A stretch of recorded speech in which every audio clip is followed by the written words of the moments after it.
So a while ago I talked about the Curtiss-Wright XP-55. It was given the name Ascender, but many people have preferred the nickname Arsender instead, owing to its seemingly backward appearance. It was one of a trio of interesting prototypes developed for the US Army Air Corps during the Second World War, the other two being the Vultee XP-54 and the Northrop XP-56. Each stood out in its own way, and the XP-55 stood out because of its canard wing layout. Canard aircraft are usually associated with more modern designs, beginning with the Saab 37 Viggen, and yes, I know a plane developed in the late 1960s isn't really that modern, but as you may have noticed, I haven't really covered many jet aircraft. Yet. However, despite the canard design being more prevalent today, it has been used since the dawn of powered flight. Now, today I want to briefly talk about another canard aircraft from the Second World War, but this one was developed in Imperial Japan, the Kyushu J7W Shinden. Desperation breeds creativity, a concept that is strikingly evident if one takes a look towards the designs that began coming out of the Axis forces as the timer rolled closer and closer to 1945. As the war turned progressively worse for them, with industry and manpower under serious strains, aircraft companies could hardly resist the temptation to become increasingly experimental, trying to squeeze any extra performance out of the less explored areas of aeronautical design. Some of these ideas were sound enough, some were utterly insane, I'm looking at you, Barkham Natter, and almost all were the typical case of being far too little, far too late. While Germany's Wunderwaffen tend to hold the spotlight in this regard, this radical approach to design thinking was also done further east, where Imperial Japan found itself in an equally difficult position. An interceptor that really did embody the phrase, too little, too late, as cliché as it may sound, the J7W Shinden was as fascinating a design as it was ultimately impractical to attempt. This was a machine designed to be the bane of the American B-29 superfortress. It was meant to be a fast-climbing, hard-hitting interceptor. It was meant to have responsive controls, a monstrous 2200 horsepower engine, and its nose was to contain a quartet of incredibly potent 30mm cannons. But you will have noticed my repetition of the words, "it was meant to be." And that was because these things never came to pass. But despite the fact that it was ultimately a doomed project, the Shinden, with its striking, unorthodox profile, is perhaps one of my favourite aircraft to be developed by Japan, and one well worth taking a look at. But to better understand how this strange aircraft came to be, we have to go back a few years. Though official development didn't begin until 1944, events going all the way back to December 7th, 1941 would ultimately steer the various decisions that led to its creation. So, let's begin there. Yes, hello, Editing Room Rex here. So in the time between finalizing this script and uploading the video to YouTube, another video about the J7W Shinden has been published by a channel called I Hope You Learned Something New. I highly recommend you go and check out their videos, because they are brilliant, as well as the one on the J7W, as it includes some points that I've only lightly touched on in this video, and vice versa. I will pop the link in the description down below. Okay, now, on with the show. It was hoped, quell surprise, that a swift, crippling blow at Pearl Harbor would render the US Navy helpless before Japan's territorial ambitions. Spoiler alert, it did not. Though the Navy stumbled, it did not fall, for its fleet carriers were conveniently absent that morning, a fact that became most inconvenient for Japanese naval strategists during the slugfest of 1942. By the middle of that year, any Japanese hopes for a swift, decisive war were in tatters. The sleeping giant of American industry was well and truly awake, and more than ever, Japan's military production apparatus would need to make leaps and strides in all facets of military technology if there was to be any hope of keeping pace with the industry of the United States of America. During 1942, the Yokosuka Naval Air Technical Arsenal put forward a proposal to investigate an innovative fighter that could, via unconventional design, significantly exceed the performance of conventional fighters currently fielded by Japan. An investigation into two types of aircraft was specifically requested, the first being a single-engine, high-speed, medium-range interceptor, and the latter having the same general criteria but without any range requirements. Designated 17 Shi-Otsu and 18 Shi-Otsu, these two concepts were handed off to manufacturers, in the expectation that work would begin as soon as possible, with Kawanishi among the companies expected to respond. However, as you might expect, Kawanishi was fairly busy at the time, being in the middle of transitioning the development of their N1K1 into the more refined N1K2. As such, the investigation into this new interceptor was put on the back burner, while Kawanishi focused on finishing development of their existing aircraft. It was hoped by Kawanishi engineers that the N1K may just satiate the technical arsenal's appetite, but although they were ultimately impressed by the N1K, and full-scale production was given approval, it was never considered a serious contender for this interceptor role, and a new design was needed to be developed to meet it. As it turned out, the technical arsenal were probably in the right of things, as although the N1K was by all accounts an excellent fighter, its performance at high altitude and its climb rate were not optimal for intercepting high-flying bombers like the American B-29. At this point, the development of this interceptor split into two different concurrent paths. Kawanishi engineers began work on an aircraft to meet the specifications, but, torn between constant work on other projects, as well as the fact that they had started later, they made little to no actual progress, and Kawanishi, having failed to meet key deadlines and with no promising output, was finally instructed to cease development. Meanwhile, at the technical arsenal, having some industrial capabilities itself, Captain Tsuruno Masataka had spearheaded some research on an aircraft layout which he hoped would achieve the goal of a high-speed interceptor via an unconventional means. Mainly, his research was into a canard aircraft with the main wing at the rear of the fuselage.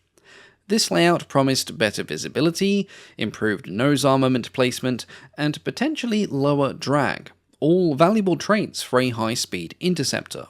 Concept work ran from 1942 into 1943, at which point it came to the attention of Lieutenant Colonel Genda Minoru, who believed that as the Mitsubishi Zero had been captured by the Americans and thoroughly evaluated, a new and revolutionary fighter with a radical and different design would be worth looking into. With Minoru's support, the project gained momentum, and a number of small wooden models were made for wind tunnel tests. The project did face some pushback from staunch traditionalists in the arsenal due to the unconventional layout, although it was generally decided that, given the challenge of matching the Americans, opting for an experimental design was correct in principle.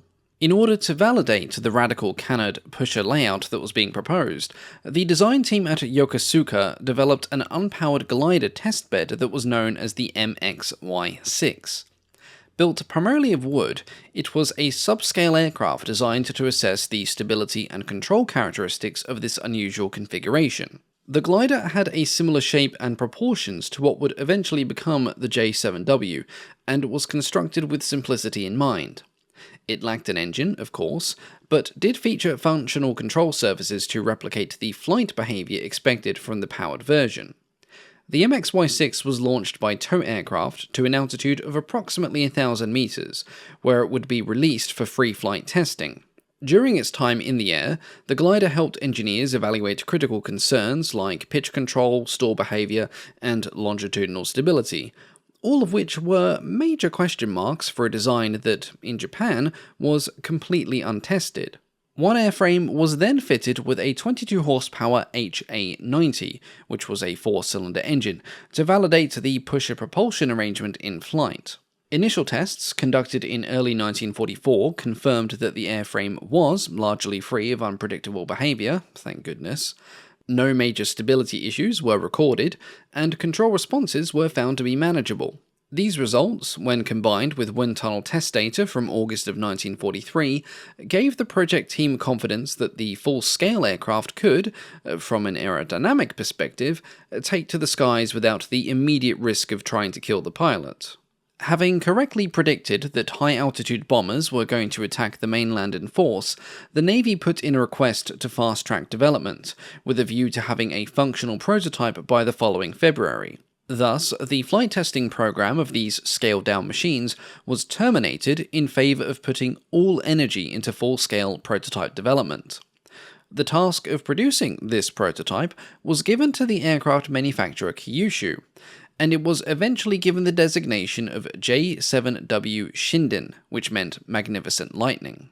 Now, following along in concurrent development, Mitsubishi had also begun work on a design to meet the same 18-Shi specification, designated the J4M1 Senden, or Brilliant Lightning. It used a different wing layout with a twin-boom tail, but it shared the concept of using a rear-mounted engine to drive a pusher propeller. The Senden was to be powered by the 18-cylinder HA43 radial, an ambitious power plant that was hoped to deliver upwards of 2,200 horsepower. However, cooling a radial engine in a rear-mounted pusher configuration presented serious challenges. Engineers were concerned about airflow, heat dissipation, and maintenance access, all of which were complicated by the engine's placement behind the cockpit and the fuselage structure. Unsurprisingly, pilots made for very poor air intakes. Unfortunately, despite these shared goals, Mitsubishi's J4M1 project was short-lived. In May 1944, the Navy instructed Mitsubishi to halt all work on the Senden and redirect their resources towards refining and producing existing aircraft already in frontline service. Somewhat understandable, considering that thousands of US naval vessels and aircraft, often in the hands of some riotously angry Marines, were approaching the home islands at alarming speed. Nevertheless, this decision, while logical from a logistical standpoint, meant that the Shinden's development would proceed without a parallel test platform to explore the viability of the rear engine layout. As a result, critical aspects of the Shinden's design, particularly engine cooling and long-shaft vibration behaviors, would have to be validated directly on the prototype itself. But desperate times called for desperate measures. The months of 1944 were steadily rolling away, and waiting for Mitsubishi's testbed may well have meant delaying the project significantly, an eventuality that could not be afforded. One final delay occurred in April of 1944, when high-ranking military officials insisted on the addition of automatic combat flaps to the design. Now, you may remember from a recent video on the Ki-43 Hayabusa that many senior Japanese officials in the Army Air Force were obsessed with maneuverability.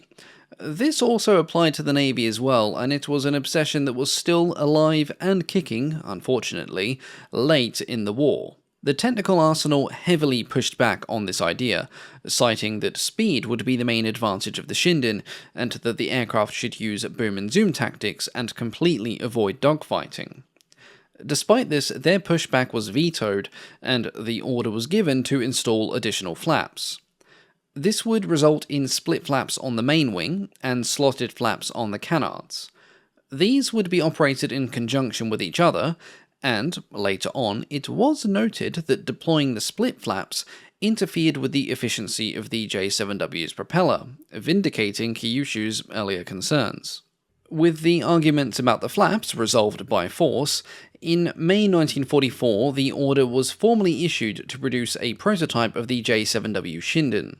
Kyushu then mobilized a huge number of civilian workers in order to prepare the thousands of drawings necessary for full-scale production. Drafting work, constituting some 6,000 drawings, was expected to take 18 months. But with more and more bombing raids appearing over Japan, the Navy told Kyushu it had to be done in 6. And, incredibly, Kyushu succeeded in this regard.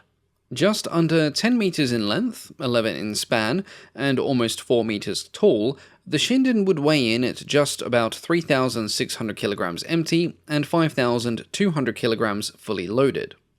The power plant was the Mitsubishi Mk9D, the HA-43, which was an 18-cylinder air-cooled radial rated at 2,130 horsepower at takeoff. Tucked directly behind the cockpit, it drove a 6-blade pusher propeller via a long extension shaft. To feed its 2-stage supercharger and oil coolers, engineers carved long, narrow intakes into the sides of the fuselage, angling them to direct airflow into the tightly cowled engine bay. The aircraft was to be armed with 4 30mm Type 5 cannons mounted in the nose, an exceptionally heavy armament for its class, and more than sufficient to destroy even the largest of America's heavy bombers. However, these guns were never installed on the prototype. At completion, a pair of dummy guns were installed, but it seems that tests fully simulating the full weight of the intended armament were never conducted before the war came to an end. Owing to its dire situation, the Imperial Japanese Navy did not wait for the Shinden prototype to even fly before authorizing full-scale production. In June 1944, they ordered Kyushu to produce 30 aircraft per month, while Nakajima was tasked with producing 120. Without even considering the disastrous effects of American bombing on Japanese industry, this was a big ask, especially for Kyushu. The Kyushu Aircraft Company, only founded in October 1943 as a subsidiary of the Watanabe Iron Works, had never even built a high-performance single-seat fighter. Its portfolio was entirely trainers and floatplanes. It was chosen solely because more experienced companies were already at maximum capacity, and that capacity was being brutally reduced week by week. First, the factory developing the HA-43 power plant suffered irreparable bombing damage between December 44 and April 45, which delayed development by almost 4 months.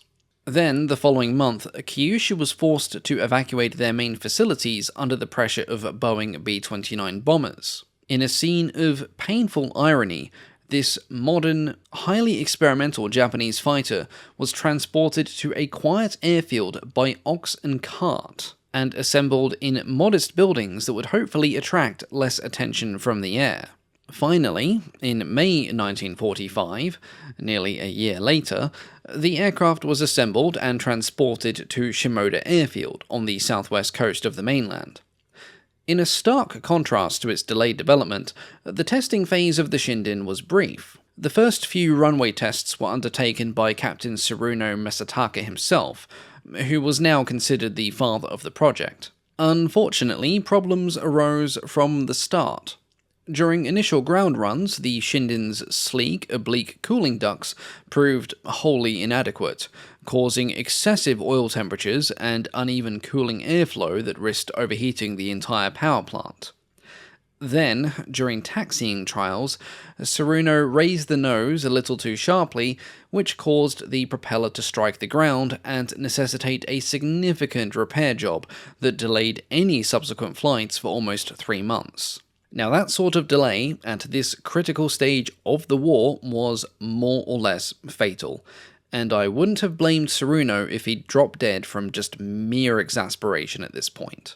Supposedly, a second prototype was possibly delivered in June, although sources conflict on this, but on August 3rd, 1945, test pilot Yoshitaka Miyashi, brought in especially from the Navy, would take the aircraft up for its maiden flight.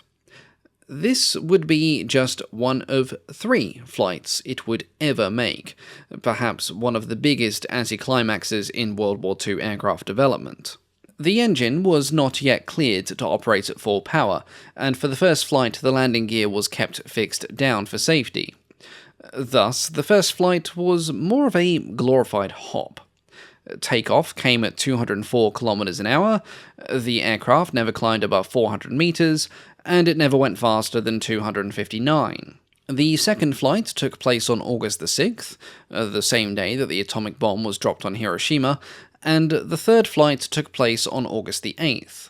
The next day, Nagasaki was bombed, and the Shinden would never fly again. The prototype had accumulated just 45 minutes of flight time, but even with this, valuable data had been collected. As predicted by the glider tests, the J7W did possess some excellent handling qualities, but as it never made a flight with its undercarriage retracted, or at full power, its full capabilities remain relatively unknown, although it was projected to have been capable of 750 kilometers an hour at 8,700 meters, but I find that to be a little bit optimistic. However, although modestly promising, the powered flights also revealed some serious shortcomings. When the throttle was opened, especially sharply, the massive six-bladed pusher propeller generated violent torque that the short fuselage and small vertical tail could not fully counteract. That same effect made trimming impossible during takeoff and landing, which, alongside a touchdown speed of nearly 240 kilometers an hour, left pilots with almost no margin for error. The engine was constantly at risk of overheating, as mentioned earlier, and the long drive shaft suffered from serious vibrations that threatened long-term reliability concerns if not properly addressed. Had the war continued, these issues were considered fixable. Engineers believed reinforcing the prop shaft, revising the air intake ducts, and tweaking the wing geometry would quickly cure the worst behaviors. However, considering the litany of problems faced by the similar Curtiss-Wright XP-55 during its prototyping phase, I personally feel that the Kyushu engineers were being far too optimistic.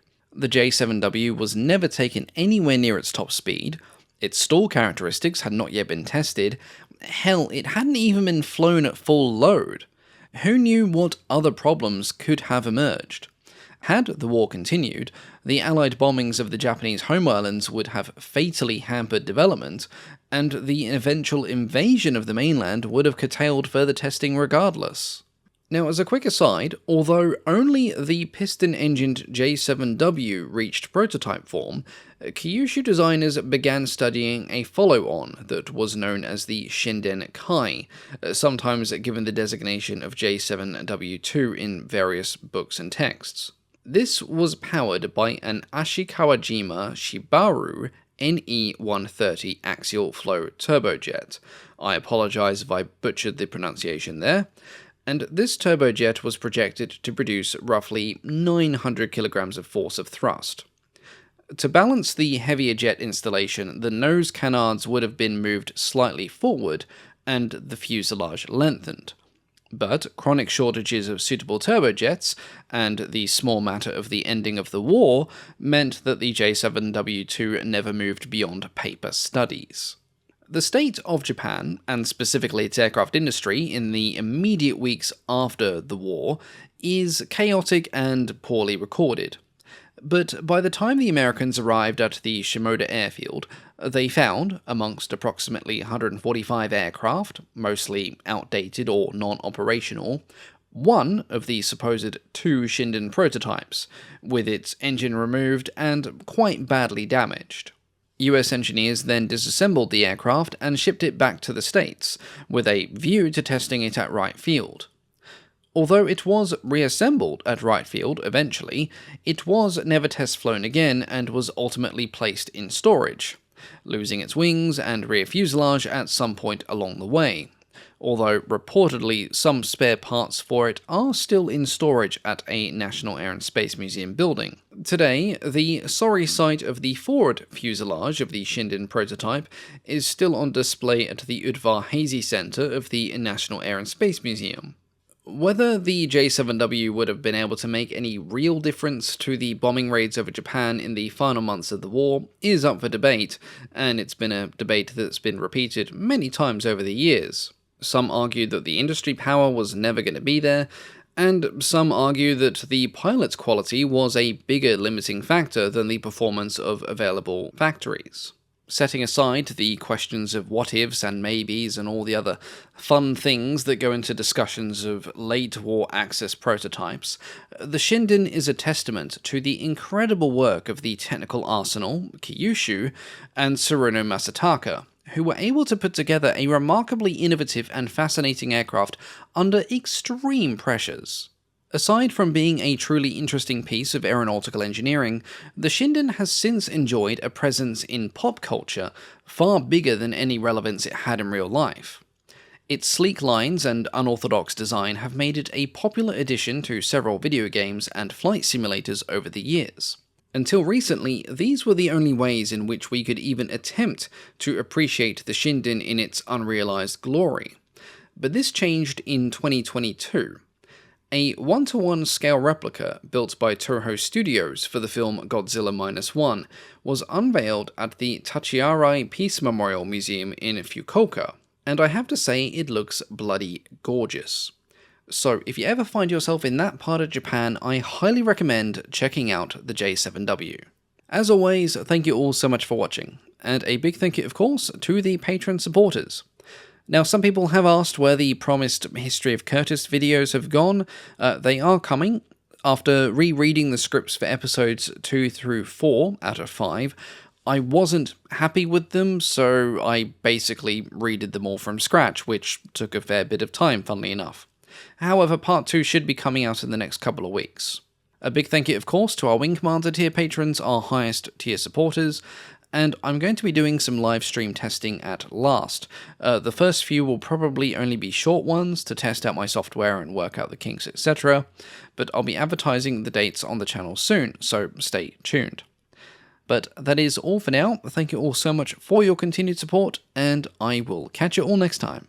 Goodbye.